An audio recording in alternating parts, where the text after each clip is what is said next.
Assalamualaikum warahmatullahi wabarakatuh. Pada kesempatan kali ini, kami akan mempresentasikan hasil dari artikel ilmiah kami, yaitu tentang semantik. Kami dari kelompok 3 yang beranggotakan Aisyah Nabila Honsa, Alisa Fitriatsania, Akila Hairunisa, Diaz Zaki Al-Ghazali, Elsa Dinera, Fahira Fianti, dan Sifani Zara Ranzani. Dasar-dasar semantik. Semantik didefinisikan sebagai penyelidikan makna dalam kurung pengantar teori linguistik John Lyons 393. Sedangkan menurut G.W.M. Verhaar, semantik adalah cabang linguistik yang meneliti arti atau makna. Maka dapat disimpulkan bahwa semantik adalah studi makna. Makna dalam semantik juga memiliki beberapa perubahan, yaitu generalisasi, spesialisasi, ameliorasi, peyorasi, asosiasi, dan sinestesia. Ada pula analis yang terdapat dalam semantik, yaitu analis ekstensional, intensional, dan analis komponensial. Dalam berbagai kepustakaan linguistik, disebutkan bidang studi linguistik yang objek penelitiannya serta makna bahasa merupakan satu tataran linguistik. Kalau istilah ini tetap dipakai, tentu harus diingat bahwa status tataran semantik dengan tataran fonologi, morfologi, dan sintaksis adalah tidak sama.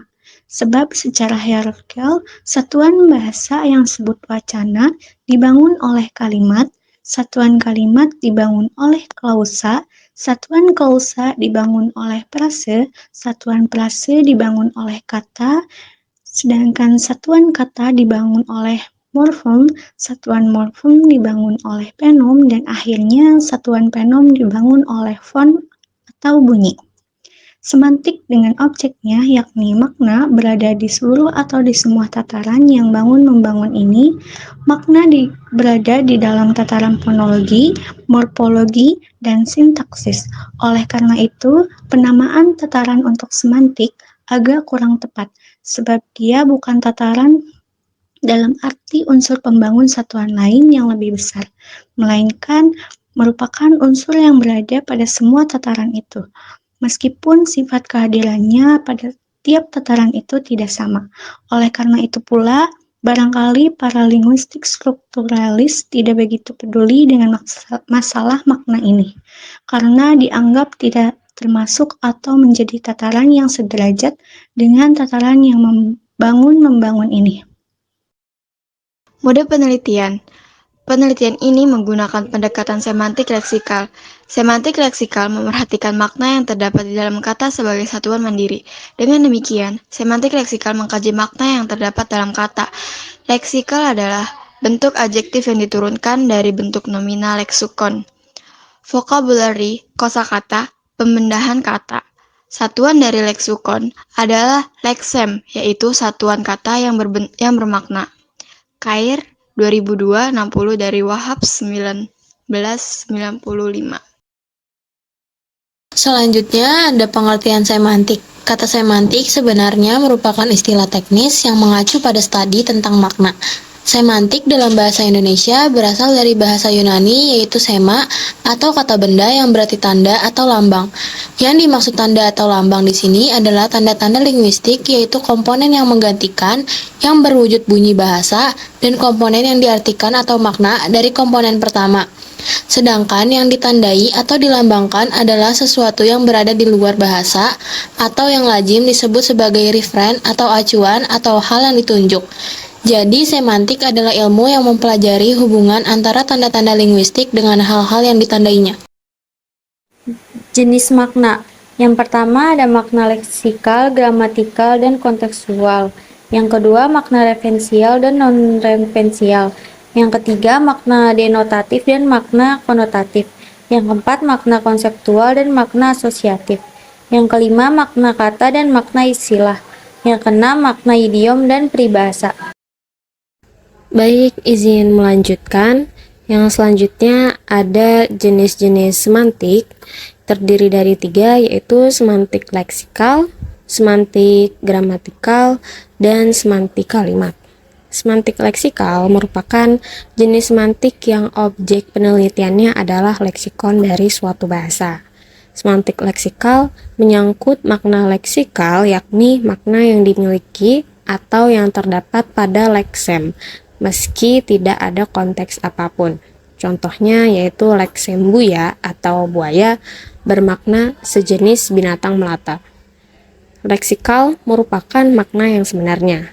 Hal ini diutarakan oleh salah satu ahli yang mengatakan bahwa makna leksikal sebagai makna dari kata itu sendiri, sedangkan bidang yang meneliti semantik leksikal menurut asas-asasnya dinamai leksikologi. Kemudian yang kedua ada semantik gramatikal, merupakan bidang semantik yang mengkaji arti bahasa pada tataran gramatika yang berkaitan dengan ilmu morfologi dan sintaksis. Kemudian yang terakhir yaitu semantik kalimat. Menurut Van Haar dalam Parera mengutarakan bahwa semantik kalimat itu adalah yang membicarakan hal-hal seperti soal topikalisasi kalimat yang merupakan masalah semantik. Namun permasalahan di sini bukan masalah ketatabahasaan. Dan semantik kalimat ini menurut ahli itu masih belum banyak menarik perhatian para ahli linguistik. Selanjutnya, manfaat semantik. Terdapat beberapa manfaat semantik.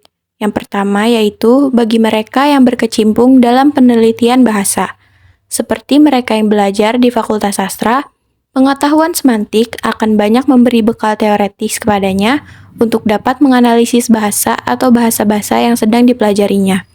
Yang kedua, bagi seorang guru atau calon guru pengetahuan semantik. Semantik akan memberi manfaat teoretis dan juga manfaat praktis. Sebagai seorang guru bahasa harus mempelajari dengan sungguh-sungguh akan bahasa yang diajarkannya. Teori-teori semantik ini akan membantu untuk memahami dengan baik bahasa yang akan diajarkannya itu. Sedangkan manfaat praktis akan diperoleh yaitu berupa kemudahan bagi seorang guru dalam mengajarkan bahasa itu kepada murid-muridnya. Seorang guru bahasa selain harus memiliki pengetahuan dan keterampilan yang luas mengenai segala aspek bahasa, juga harus memiliki pengetahuan teori semantik secara memadai. Kesimpulan dari semantik adalah semantik di dalam bahasa Indonesia berasal dari bahasa Inggris yaitu semantics dan dari bahasa Yunani yaitu sema atau nomina tanda atau dari verba samaino atau menandai berarti. Sedangkan menurut istilah semantik adalah cabang linguistik yang meneliti makna kata, asal-usulnya, perkembangannya, dan sebab-sebab terjadinya perubahan makna. Kata semantik dapat diartikan sebagai ilmu tentang makna atau tentang arti, yaitu salah satu dari 3 tataran analisis bahasa fonologi, gramatika, dan semantik. Demikian presentasi dari kelompok kami. Semoga apa yang kami sampaikan dapat bermanfaat. Wassalamualaikum warahmatullahi wabarakatuh.